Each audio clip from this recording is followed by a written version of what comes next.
प्यारे गुरुमुख सज्जनों, श्रद्धा भक्ति का प्रथम सोपान है। कहते हैं कि जितना गुड़ डालोगे उतनी ही मिठास बढ़ेगी। ऐसी ही जितनी सद्गुरु में श्रद्धा होगी उतनी ही कृपा रूप में भक्ति की प्राप्ति होगी। श्रद्धा अडिग रहे, पराकाष्ठा पर रहे, तभी मानुष जन्म का ध्येय पूरा हो सकता है। क्योंकि जितनी ऊंची श्रद्धा होगी उतना ही जिज्ञासु सतगुरु के करीब होगा और उनके पवित्र सात्विक गुणों को ग्रहण करेगा।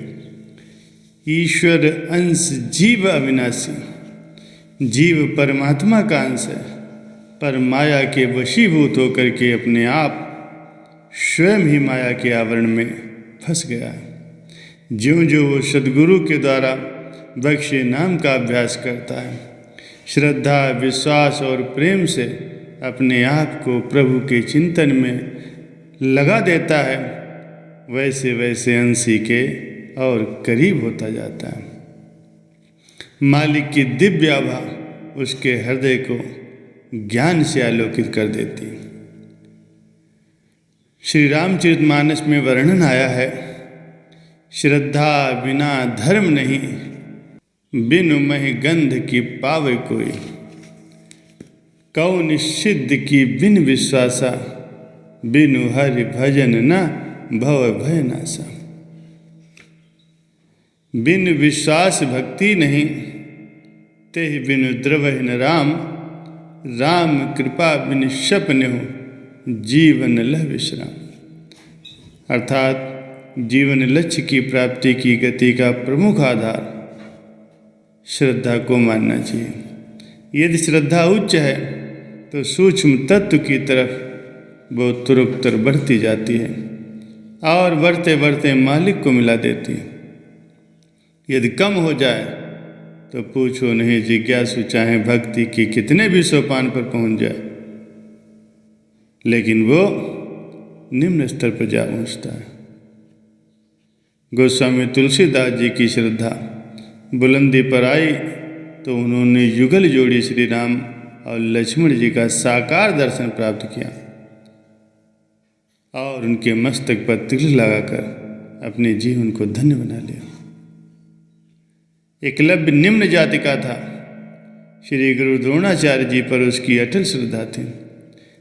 एक निष्ठ होकर के उसने वो धनुर्विद्या हासिल की जो अर्जुन भी नहीं कर सका। ये बात किसी से छिपी नहीं है। ऐसे अनेकों ही प्रमाण हैं। सत्यकाम की गौतम ऋषि पर अटूट श्रद्धा थी, परिणाम स्वरूप कुदरत की शक्तियों ने उसकी मदद की और उसे आत्म साक्षात्कार कराया। प्यारे सज्जनों, मगर ये देखा जाए तो क्या इनके जीवन में कोई घटनाएं घटित नहीं? क्या माया ने इन्हें अपने घेरे में लाने का प्रयत्न नहीं किया? भक्ति मार्ग में रुकावटें तो अवश्य आती हैं। एकलव्य को श्री गुरु द्रोणाचार्य जी के शिष्यों ने निम्न जाति का होने के कारण धिक्कारा, लेकिन उनकी अटल श्रद्धा ने उसे बुलंदी पर पहुंचा दिया। तुलसीदास जी को वैराग्य हुआ तो वे जंगलों में पत्ते खा खा कर गुजारा करने लगे। सर्दी गर्मी बरसात सहन कर भूमि पर शयन किया, लेकिन अडिग रहे तो आखिर कितनी ऊंची स्थिति को प्राप्त किया। आस अभिमान जाए जन मोरे, मैं सेवक रघुपति पत मोरे। भगवान श्री रामचंद्र जी को अपने हृदय का स्वामी बना करके अपने जीवन को धन्य बना लिया। अपने इष्ट देव पर अगर पूर्ण श्रद्धा है तो फिर बेड़ा पार है, और जरा सा भी संदेह आया, श्रद्धा में कमी हो गई, कुदरत की इस द्वंद्वमय रचना में सुख दुख तो आएंगे ही। सुख आए तो अहंकार श्रद्धा को लू डूबे, दुख आए तो चिंता परेशानियों में उलझकर श्रद्धा कम न हो जाए। दूसरों की उन्नत देखकर मन में ईर्ष्या ने डेरा लगाया तो भक्ति की हानि होगी। दूसरों से लाभ प्राप्त कर उससे राग बढ़ाया अर्थात सूरत का झुकाव अगर उस ओर हो गया तो जीव भक्ति के मार्ग में आगे नहीं बढ़ पाएगा। अटल श्रद्धा यदि प्रभु पर है तो परमार्थ लाभ तो उन्हीं से होना है, उन्हीं से प्रेम हो, उन्हीं का भय हो, वही सर्वे सर्वा हो, तो फिर समझ लो काम बना बनाया। एक भरोसा, एक बल, एक आस विश्वास, स्वाति सलिल सतगुरु चरण, चात्रिक तुलसीदास। भगवान ईसा मसीह तो पूर्ण महापुरुष थे। एक बार एक सेवक ने संदेहपूर्ण उनसे प्रश्न किया कि जितनी सजगता से हम इस पृथ्वी पर चलते हैं उतनी निर्भयता से क्या आप और हम पानी पर चल सकते हैं? उनका ये प्रश्न सुनकर वे समझ गए कि श्रद्धा अधूरी है। जो अपने सद्गुरु के सम्मुख संशय युक्त प्रश्न पूछता है तो समझो अभी संकल्पों विकल्पों का ढेर मन में दबाकर बैठा है। पूर्ण महापुरुषों के तेजों में स्वरूप से जो दिव्य किरणें निकलती हैं वे मन से निकले संकल्पों के ढेर को पल भर में नष्ट कर देती हैं। ये सेवक पर निर्भर है कि वो अपने इष्ट देव के वचनों पर कितनी श्रद्धा रखता है। भगवान ईसा मसीह ने कहा कि जैसे हम धरती पर चल सकते हैं वैसे पानी पर भी चल सकते हैं। अगर हम पर दृढ़ विश्वास है तो आओ पानी की सतह पर चलें। अभी पानी में पहुँचे ही थे कि एक बड़ी लहर सामने से उमड़ती हुई आई। ईसा जी ने तो निर्भय होकर लहर पर चढ़कर उसे पार कर लिया, पर भक्त जी गोते लगाने लगे। ईसा ने कहा, ये क्या हुआ? भक्त बोला, उस महाकाय लहर को देखकर मेरा मन भय से कांपने लगा कि ये लहर अवश्य मुझे निगल लेगी। ईसा ने कहा कि हम तुम्हारे साथ थे, तब भी तुम डर गए। पुनः फरमाया कि जैसे ही भय का मन में प्रवेश होता है, मन का विश्वास व श्रद्धा छूटने लगती। तुम एक लहर से डर गए, अगर तुम उन लहरों को बनाने वाले को याद करते तो तुम्हें डर न लगता। इस जीवन सागर में बार बार ऐसी लहरें उठेंगी। मन माया की लहरें तो इससे भी कई गुना भयानक हैं, जो संपूर्ण जीवन तो क्या परलोक को भी ले डूबती हैं।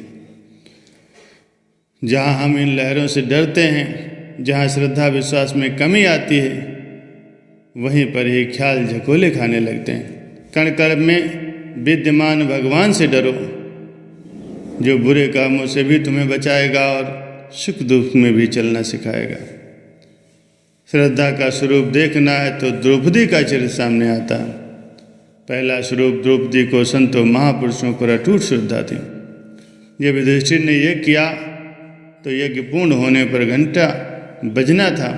सपच मुनि यज्ञ में नहीं आए, इसलिए घंटा नहीं बजा।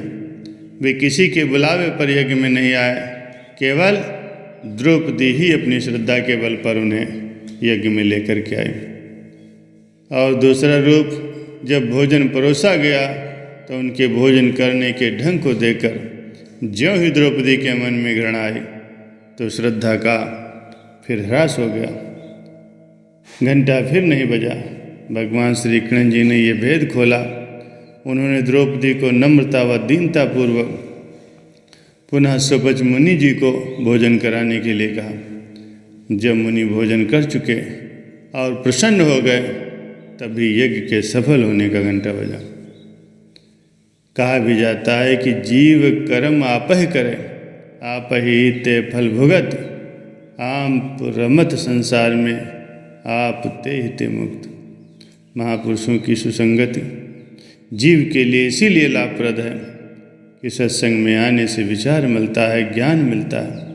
संत महापुरुष रहनुमा बन कर के जीव को सही मार्ग दर्शाते हैं, कुसंगत से बचाते हैं, ऐसे साधनों में लगाए रखते हैं कि मन को जिज्ञासु पर वार करने का मौका नहीं मिलता। ईश्वर कृपा तो सब पर है, पर जो महापुरुषों के वचनों में श्रद्धा रखेगा, वचनों पर मनन करेगा, तो वो उतना ही लाभ प्राप्त करेगा। मानुष जन्म से बढ़ करके उत्तम जीवन कोई दूसरा नहीं है। इसीलिए जिज्ञासु अपने लक्ष्य की प्राप्ति के लिए अपने इष्ट देव में अटूट श्रद्धा रखें, निष्काम भाव से सेवा में चित्त लगाएं।